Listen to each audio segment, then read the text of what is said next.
आपके दर्शन यह भक्तों के कल्याण करते हैं, लेकिन आप तो कह रहे हैं कि ये मानवाह पाप कृतास्तु सर्वदा, जो हमेशा से पाप पर पाप करते आया है, वैसे पापियों की यह कथा उद्धार कर देती।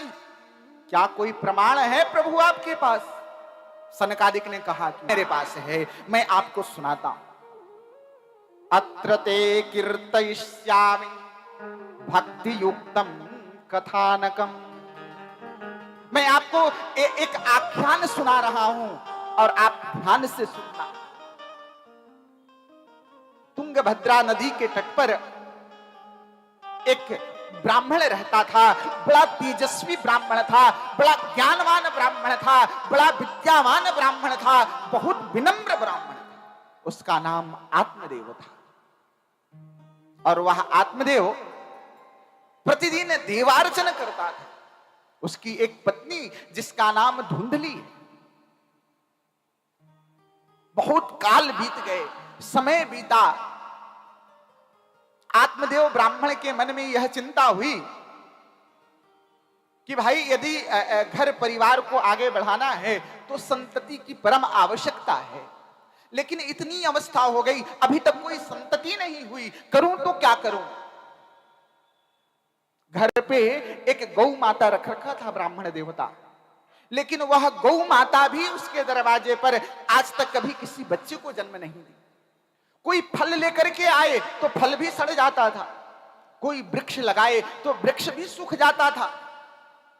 एक दिन यह सारे विचार करते हुए, कल्पना करते हुए अत्यंत दुखी हो गया और दुखी होकर के वह जंगल में चला गया।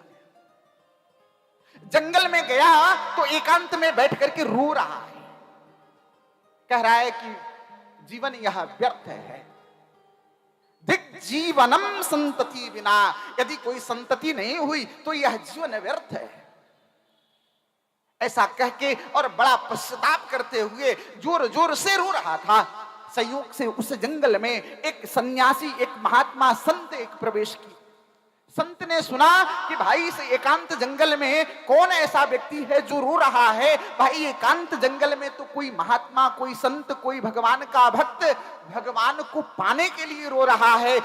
जरा मैं चल के तो देखूं कि कौन है जो एकांत में बैठ करके और भगवान के चिंतन में रो रहा है।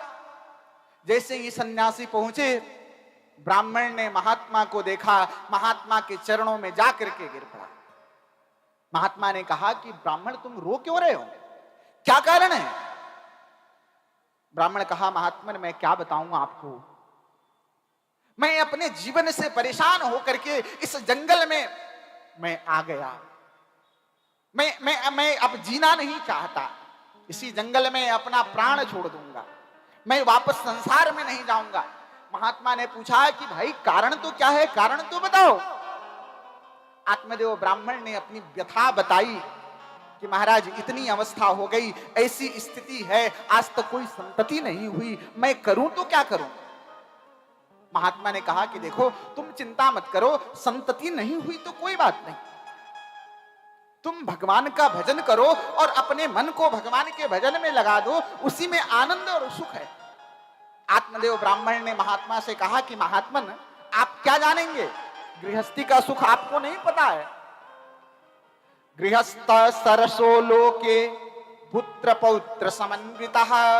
गृहस्थ जीवन बड़ा आनंद का जीवन होता है, पत्नी पुत्र बच्चे होते हैं, जब पिता कहीं बाहर से आता है तो सब सामने दिखते हैं, बड़ा आनंद का घर में माहौल होता है। महात्मन आपका जीवन तो एकाकी है, एकाकी जीवन बड़ा निरस होता है, आप कैसे जान पाएंगे। महात्मा ने कहा कि हे ब्राह्मण, मैं तुमको एक बात बता देना चाहता हूं, एक बात कह देना चाहता हूं कि देखो,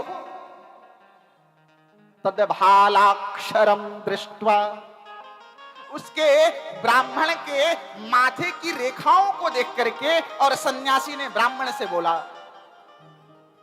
कि हे विप्र, मैंने तुम्हारे माथे की रेखाओं को पढ़ लिया है।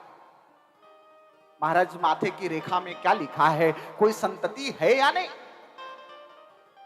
सन्यासी ने कहा कि विप्र, सप्त जन्मावधि तवा पुत्रो नैवच नैवच, तुम्हें इसी जन्म में नहीं, तुम्हें 7 जन्मों तक कोई संतति नहीं है। ना दुख बढ़ा दिए आप, अब तो मैं जी नहीं पाऊंगा, आपके चरणों में मैं सर पटक के मर जाऊंगा, आपको ब्रह्म हत्या का दोष। महात्मन, मुझे एक बात पता है कि आप जैसे संत यदि किसी को आशीर्वाद दे दें, किसी को वचन दे दें, तो उस वचन को पूरा करने के लिए विधि का लेख भी भगवान को मिटाना पड़ता है। मुझे इतना तो विश्वास है। हे महात्मन, आप कृपा कर दीजिए, कोई ऐसी कृपा कर दो कि मेरे घर में कोई संतति आ जाए। सन्यासी का हृदय पिघल गया, अपने झोले से एक फल निकाला, ब्राह्मण के हाथों में दिया। ब्राह्मण ने बड़े श्रद्धा के साथ ग्रहण किया।